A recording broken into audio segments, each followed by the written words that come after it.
the last buy, he's going to be pretty cheap. And to me, I think similar to the way I was speaking about Rashid Shaheed. Now, I like Rashid Shaheed more than this player. Pardon me, I'm having trouble finding him here. This is how low he's going in some of these drafts here. I'm going to have to find him just to locate him because there we go.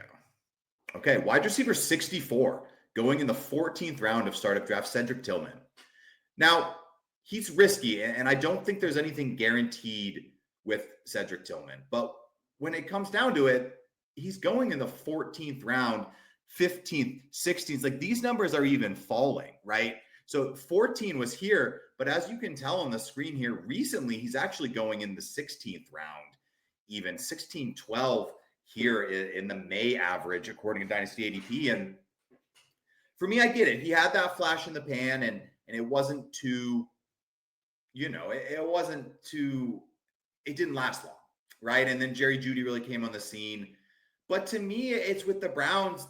I don't know if they have enough receiving weapons to really keep him off the field. I like Jerry Jeudy. I like Njoku. I like the running backs. We'll see what happens with QB. But I just think there's a lot of upward mobility with Cedric Tillman all the way down here at wide receiver 64, going, 14th, 15th, 16th round. Like he's got the body type, and he could catch fire and have some high TD kind of games, high TD season. And I think he really would rise up maybe 4 or 5 rounds in startup ADP. And to me, that's kind of when I'm buying someone that's going this late, a la the 16th round of a startup draft, I'm looking for someone who's young enough that if he has a couple games, could rise in value pretty quickly.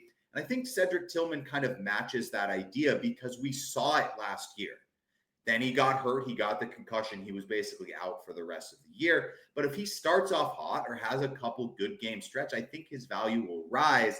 And that kind of is a pattern with a lot of dynasty players, right? If they've once had the value, they have a chance to get there if we kind of are reminded why we really liked the player in the first